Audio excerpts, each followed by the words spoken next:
अस्सलाम वालेकुम friends, NTS test की तरफ से आपको अपने चैनल में वेलकम करता हूँ। Friends once again SST math piece के लिए ये जो वीडियो है इसमें मैंने मैथमेटिकल पार्ट SST के लिए कुछ इम्पोर्टेंट क्वेश्चन है, और ये जो क्वेश्चन है शायद मैं ऐसा कह रहा हूँ कि ये क्वेश्चन अभी तक आपने किसी को सॉल्व करते हुए नहीं देखा होगा। तो ये क्वेश्चन इंतहाई इंपॉर्टेंट है, लास्ट तक वीडियो देखना। और इसके साथ साथ अगर आपने हमारे चैनल को सब्सक्राइब नहीं किया है तो चैनल को सब्सक्राइब करें और लाइक के बटन पर ज़रूर दबा दें। तो लेट्स स्टार्ट द क्वेश्चन। तो यहाँ पर जो क्वेश्चन नंबर इस पेपर में है ये 41 है। ये क्वेश्चन कहते हैं let F be the function defined by this function. F एक फंक्शन है जो डिफाइन करता है साइन 2x माइनस 3 को। ये एफ ऑफ एक्स एक फंक्शन है, इसमें एक्स डोमेन होता है एफ ऑफ एक्स, जबकि इसको हम नॉर्मली इसको वाई कहते हैं। ये वाई डिपेंडेंट कोऑर्डिनेट होता है। तो यहाँ पर ये फंक्शन ऑप्शन ए कहते हैं ये होता है इंजेक्टिव फंक्शन, ऑप्शन बी कहते हैं पीरियाडिक होगा, इस तरह option C bijective and सरजेक्टिव।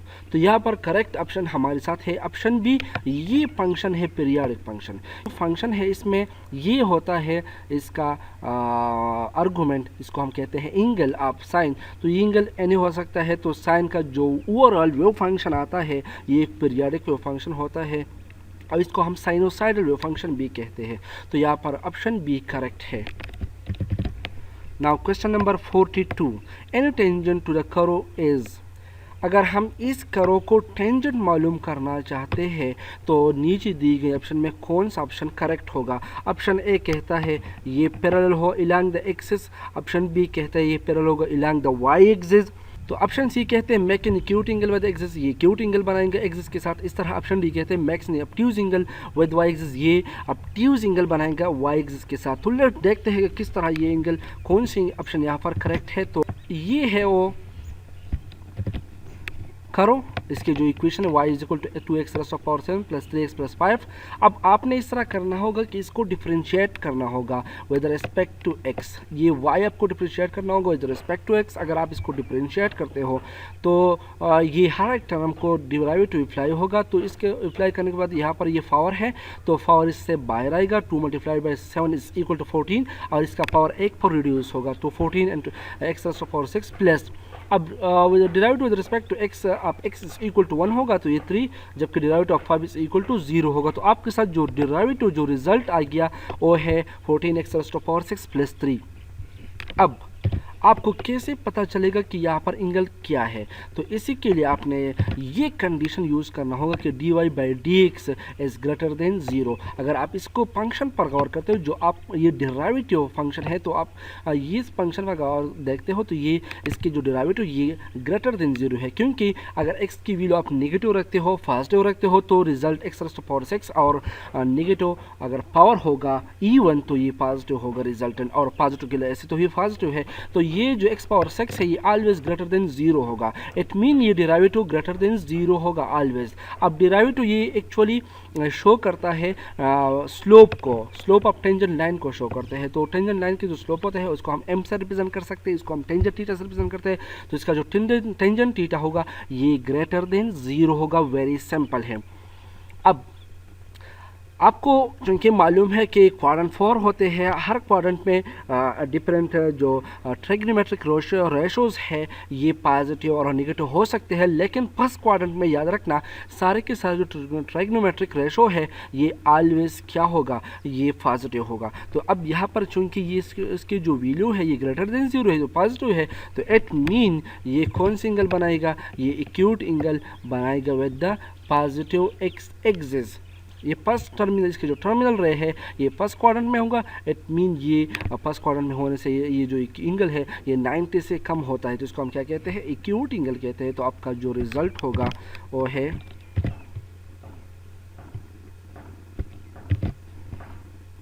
Option C is correct. Angle ये बनाएगा विद एक्सिस, एक्यूट एंगल बनाएगा। Option C is correct. Now question number 43, the value of 1 over X D X, integration of 1 over X D X. यहाँ पर एक formula है हमारे साथ कि अगर न्यूमरेटर में जो क्वांटिटी है ये डिनोमिनेटर का क्या होगा, ये इसका डेरिवेटिव होगा। तो इसका मतलब है कि ये इक्वल होगा log of the denominator plus C concept integration होता है, तो ये log of X that quantity यहाँ पर x है, तो आपके साथ जो इसी फार्मूले के तहत जो रिजल्ट होगा वो है log ऑफ x प्लस सी। ये डिनोमिनेटर में है और न्यूमिनेटर में इसके डेरिवेटिव मौजूद है, तो आपने simple log of x plus C को यहाँ पर लगाना है, तो आपके साथ जो रिजल्ट ऑप्शन डी करेक्ट है। Now question number 44।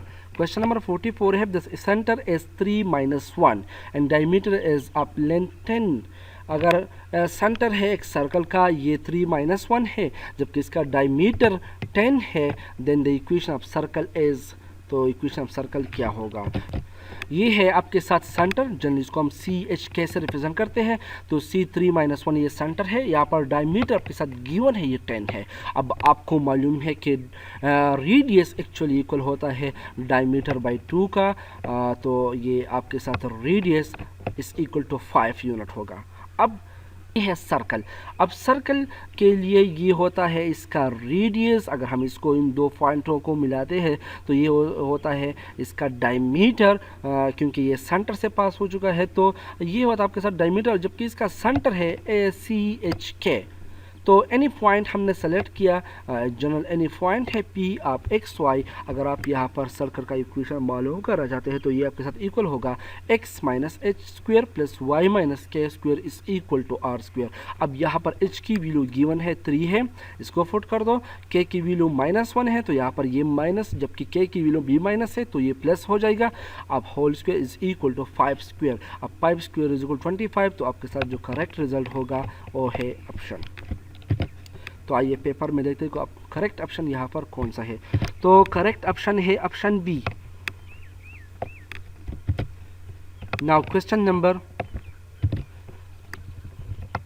45।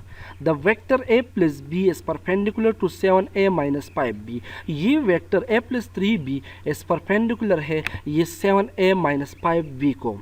ये जो वेक्टर है a प्लस 3b ये परपेंडिकुलर है 7a माइनस 5b को, and a minus 5b is perpendicular to 7a plus 3b।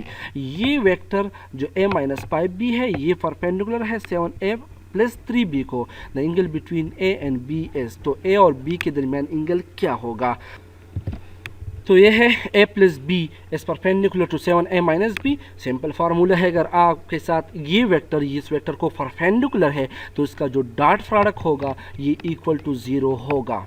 Dot product up to perpendicular vector is always equal to 0। आप चूंकि आपने इस इक्वेशन बनाया, अब इसको जस्ट मल्टीप्लाइड कर दो, तो a 7a के साथ मल्टीप्लाइड होगा 7a square minus a multiplied by minus 5b, तो ये रिजल्ट होगा। इस तरह आपने सिंपल ये इसको मल्टीप्लाइड करना है। इसके बाद ये इक्वेशन नंबर फर्स्ट बन गया। सिंपल यहाँ पर एक ऐसा प्रोसेस एक स्टेप यहाँ पर रह गया है कि 7a square minus 5ab and 21ab ये minus 16 plus 16a dot b के बराबर होगा, minus 15 square 15b square is equal to 0। अब सेकंड कंडीशन की तरफ आते हैं, a माइनस 5b ये परपेंडिकुलर है 7a प्लस 3b को, तो इसके लिए b वही फार्मूला अप्लाई करते हैं कि a माइनस 5b अगर ये 7a प्लस 3b को परपेंडिकुलर है तो इसका डॉट प्रोडक्ट इक्वल टू 0 होगा। अब जस्ट इसको मल्टीप्लाइड करना है, यहाँ पर a को मल्टीप्लाइड किया 7a के साथ, इस तरह a को मल्टीप्लाइड 3b के साथ, 5b 7a के साथ और 5b 3b के साथ, तो आपके साथ जो रिजल्ट होगा यही होगा। अब आपने यहाँ करना होगा कि इसको जस्ट a डॉट b, ये अगर इसको हम b डॉट a को भी लिख सकते हैं, लेकिन डॉट प्रोडक्ट में कम्यूटेटिव लॉ होल्ड होते हैं, इसलिए मैंने a डॉट b यहाँ पर लिखा है। तो यहाँ पर 7a square minus 32a dot b minus 15b square is equal to 0। This is equation number second. Now अब आपने इस तरह करना है कि इन दोनों को सब्ट्रैक्ट करना है।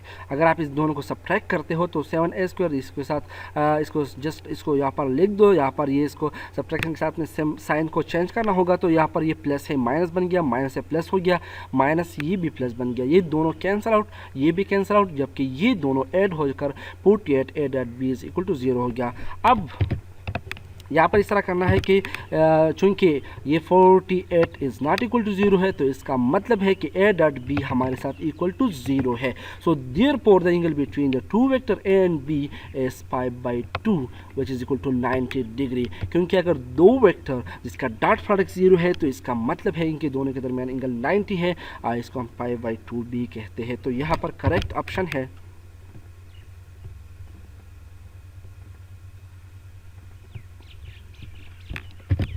Correct option is B, correct option is B 5/2.